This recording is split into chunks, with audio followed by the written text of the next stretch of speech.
एक घर में 3 भाई और एक बहन थी। बड़ा और छोटा पढ़ने में बहुत तेज थे। उनके माँ बाप वैसे तो उन चारों से बेहद प्यार करते थे, मगर मझले बेटे से थोड़ा परेशान से थे। बड़ा बेटा पढ़ लिख कर डॉक्टर बन गया, छोटा भी पढ़ लिख कर इंजीनियर बन गया, मगर मझला बिल्कुल आवारा और गवार बन के ही रह गया।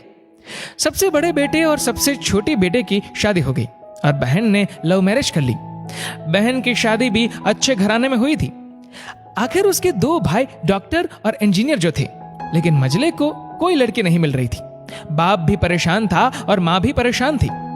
बहन जब भी मायके आती सबसे पहले छोटे भाई और बड़े भैया से मिलती, मगर मझले से कम ही मिलती थी, क्योंकि वह न तो कुछ दे सकता था और न ही वह जल्दी घर पे मिलता था।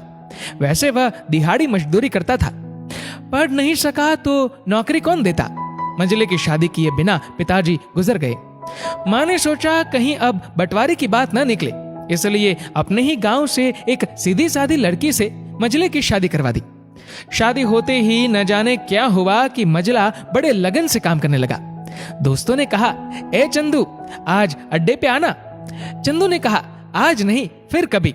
दोस्त ने कहा, अरे तू शादी के बाद तो जैसे बीबी का गुलाम ही हो गया। चंदू ने कहा, अरे ऐसी बात नहीं, कल मैं अकेला एक पेट था तो अपनी रोटी के हिस्से कमा लेता था।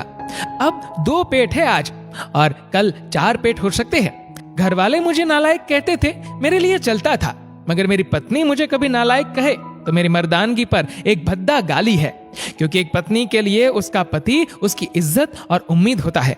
उसके घर वालों ने भी तो मुझ पर भरोसा करके ही तो अपनी बेटी दी होगी, फिर उनका भरोसा कैसे तोड़ सकता हूँ। कॉलेज में नौकरी की डिग्री मिलती है, लेकिन ऐसे संस्कार तो माँ बाप से मिलते हैं जो मझले बेटे में थे। इधर घर पे बड़ा और छोटा भाई और उनकी पत्नियां मिलकर आपस में फैसला करते हैं कि जायदाद का बंटवारा हो जाए, क्योंकि हम दोनों लाखों कमाते हैं मगर मझला ना के बराबर कमाता है। लेकिन माँ मन ही मन मझले बेटे से बहुत प्यार करती थी और उसकी बहुत देखभाल भी करती थी, इसलिए वह बंटवारा नहीं चाहती थी। उसने बंटवारे के लिए दोनों बेटों को मना किया, लेकिन माँ के लाख मना करने पर भी बंटवारा की तारीख तय होती है। बहन भी आ जाती है, मगर चंदू है कि काम पे निकलने को बाहर जा रहा है। उसके दोनों भाई उसको पकड़कर भीतर लाकर बोलते हैं कि आज तो रुक जा, बंटवारा कर ही लेते हैं। वकील कहता है सबको साइन करना पड़ेगा। चंदू ने कहा, तुम लोग बंटवारा करो, मेरे हिस्से में जो समझ में आए दे देना, मैं शाम को आकर अपना बड़ा सा अंगूठा चिपका दूंगा पेपर पर। बहन ने कहा, अरे बेवकूफ, तू गवार का गवार ही रहेगा, तेरी किस्मत अच्छी है कि तुझे इतने अच्छे भाई और भैया मिले। माँ ने कहा, अरे चंदू, आज रुक जा, बंटवारे में कुल 10 बीघा जमीन में दोनों भाई 5-5 रख लेते हैं और चंदू को पुश्तैनी घर छोड़ देते हैं।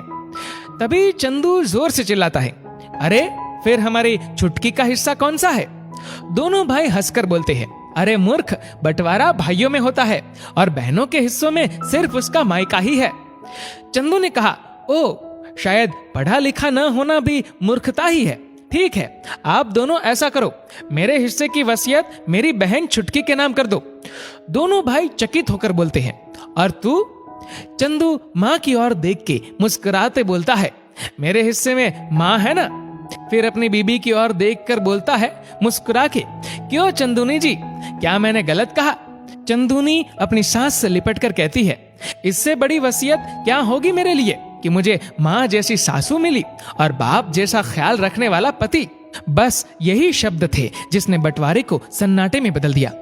बहन दौड़कर अपने गवार भैया से गले लगकर रोते हुए कहती है कि माफ कर दो भैया मुझे, क्योंकि मैं समझ न सकी आपको। चंदू ने कहा, इस घर में तेरा भी उतना ही अधिकार है जितना हम सभी का। मेरे लिए तुम सब बहुत अजीज हो, चाहे पास रहो या दूर। माँ का चुनाव इसलिए किया ताकि तुम सब हमेशा मुझे याद आओ, क्योंकि ये वही कोख है जहां हमने 9 महीने गुजारे। माँ के साथ तुम्हारी यादों को भी मैं रख रहा हूँ। दोनों भाई दौड़कर मजले से गले मिलकर रोते रोते कहते हैं, आज तो तू सचमुच का बाबा लग रहा है। सबकी पलकों पे पानी ही पानी। सबने बंटवारे का फैसला त्याग दिया और सब एक साथ ही रहने लगते हैं। दोस्तों, इस वीडियो को लेकर आपकी क्या राय है नीचे कमेंट करके जरूर बताएगा। और अगर आपको वीडियो अच्छा लगा हो तो इस वीडियो को लाइक करेगा, शेयर करेगा ज्यादा से ज्यादा लोगों तक। और ऐसे ही और भी इंस्पिरेशनल वीडियोस के लिए सब्सक्राइब करें हमारे यूट्यूब चैनल को और फेसबुक पर फॉलो करें हमारे पेज को। धन्यवाद।